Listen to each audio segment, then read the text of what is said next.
Hello and welcome back to another episode of TACHES Teaches. I'm Tash and this is part 6 in a series on mindset hacks. Today I'd like to talk about something that isn't usually lumped in with the concept of art, but is an extremely vital aspect of being a prolific and happy artist: organisation. Now, the concept of organisation can play quite a few roles in the artistic process, from helping you to quickly understand your own projects, to using your time as effectively as you can, to knowing what you actually want to achieve with that time. It's quite common, I think, to see artists as messy people who just faff about when the mood is right, and occasionally finish one of the many things that they start. Sort of tortured souls with no real direction. The thing that separates successful artists from stagnant artists is having direction. Where are we going, and how and when do we plan to arrive there? What about when we have arrived there? Where do we plan on heading next? It can often feel like we're not really getting anywhere with our art. Sure, we enjoy making it, we put a lot of time into it, but we may not have much to really show for our efforts. It's common to have lots of pieces of work on the go at any one time, and perhaps there are things that we started years ago that we absolutely love, but for some reason they sit gathering dust on our hard drives, or propped up against the wall unfinished in our studios. It can be easy to feel overwhelmed when we accumulate so much to work on, like we don't exactly know what to finish. We do a little bit on this one, a little bit on that one, and ultimately weeks go by and we're not really much closer to having finished any of them. This can become a lifelong habit that is hard to break and often leads to unnecessary feelings of not being good enough. Why do I find it so hard to finish things? I must just not be very good. Being a creative is inherently hard, because unless you're working in corporate art, there is no one to tell us what to do or when to do it by. When you work for someone, they'll make it very clear what is expected of you and when it is expected to be done by. If you do not fulfill what is expected of you, you'll most likely just be fired and replaced with someone who will. But in the rather solitary business of creating art, we are on our own. There is no real punishment for slacking. We won't be fired even if we finish nothing for 10 years. Therefore, it is up to us individually to become our own bosses and ride our asses when we slack and reward ourselves when we excel. In fact, we must see ourselves as both boss and employee, and try to form the most harmonious and productive relationship between those two parts. We must be encouraging and understanding bosses and diligent and responsible employees. We must have both halves of ourselves try to impress the other always. In order to give our inner employee the best chance to impress our inner boss, we must set goals, for we cannot achieve a goal if we do not first set one. When we have goals, we provide a framework of meaning and direction to the largely ungoverned world of creativity. It gives us the chance to focus on what means the most to us, and will allow us to use our time most effectively for moving towards that goal. Let's say, for example, we choose to set the goal of finishing 2 songs a month. By actually setting that goal and stating it to the universe, we now have something to hold ourselves accountable for. Without a stated goal, we work much like a blindfolded machine gunner, spraying our efforts all over the place, unaware of if we're hitting the target, or indeed if there even was a target we were aiming for in the first place. One of the best things about setting goals is that we can outperform them. We can achieve more than we set out to, and we can actually quantify how much better we did than we asked of ourselves. And when we do achieve our goals, or better yet, overachieve them, we should reward ourselves. Do we reward ourselves with a delicious meal, perhaps? Or do we treat ourselves to an exciting new piece of equipment?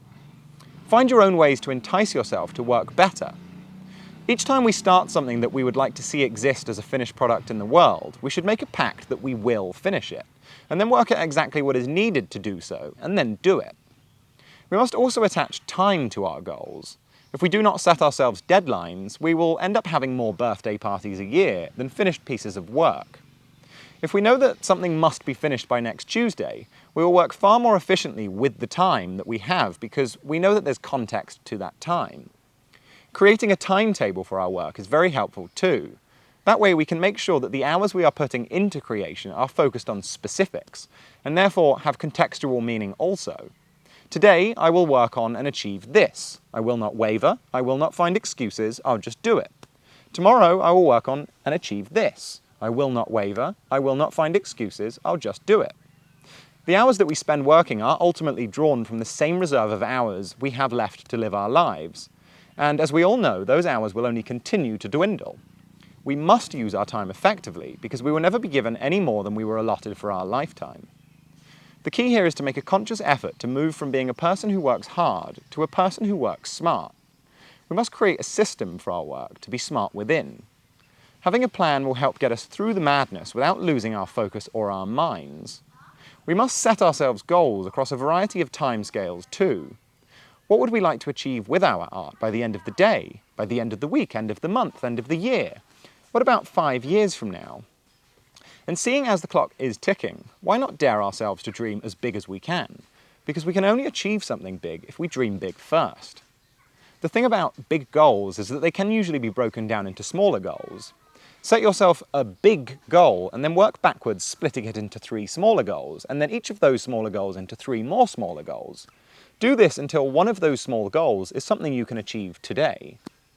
When you work like this, you will start to see anything as possible, simply by working out the micro components that make up the bigger picture. Ultimately, though, organisation is respect. When we choose to become organised, what we are doing is showing respect, not just for the art, but for our time and efforts. The way that we choose to operate when no one is telling us what to do is only up to us. So the only person we disrespect with laziness and lack of focus is ourselves. There are other ways that being organised can be integrated into the process too. Colour coding and labelling things correctly will help us navigate our efforts at later dates. Naming our projects and filing them logically in folders will help us find our work at later dates too. There's no excuse, really, for losing the things that we've worked hard on, and there is no excuse for getting lost within our own works either. By being organised, we are choosing to be respectful of our time and effort. It seemed counterintuitive to me at first that I should put in place routine and targets for my art making. I felt when I was growing up that art was my escape from those parts of life. But as I grew older and threw myself more into the art, I started to lose my way within the very thing that gave me comfort in the first place.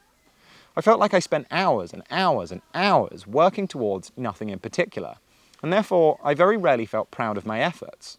I felt that all I had to do was show up each day and work, but without a goal to work towards, I was really just spinning my wheels. The problem was I felt like I had no purpose. I felt that I deserved so many of the things I was not being given, and that life was just unfair. But really, I was not being given anything because I was not choosing anything.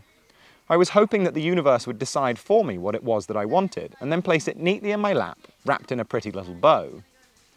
It all changed when I started wanting things. I want to start a label. I want to release an EP every month for 5 months. I want to learn music theory. I want to be a teacher. Suddenly there was real direction for my efforts. I now had targets that I could aim for. I had bullet points to cross off of a list. I had goals I could feel proud of having achieved. And the only person I could hold accountable for achieving or not achieving these things was myself. And you can be sure that I didn't want to disappoint that guy. We are taught very young to seek reward. We're taught that to achieve is to succeed. And while I do not believe in becoming a person who is driven solely by achievement, adding a little more of that back into my life made me a lot happier as an artist. So get out a pen and a pad of paper and start planning out what you would like to achieve in your lifetime. Start small and work up to the things that you're not quite sure you can achieve. Work smart and cross off targets you set yourself and check back in as the years go by to see how much closer you are to the big ones. As long as you keep working and keep improving and keep reassessing what it is that you want out of your life, you will get closer and closer always. Without direction, we end up just being leaves in the wind, but with it, we become shooting stars. It is up to us to choose which we would like to be, and it is up to us to motivate ourselves to stay that way. Well, I hope that this video has been useful. If you enjoyed my ramblings, then please remember to like and subscribe, and don't forget to turn on those pesky notifications if you'd like to keep up to date with all my new videos. As always, happy Sunday and happy creating.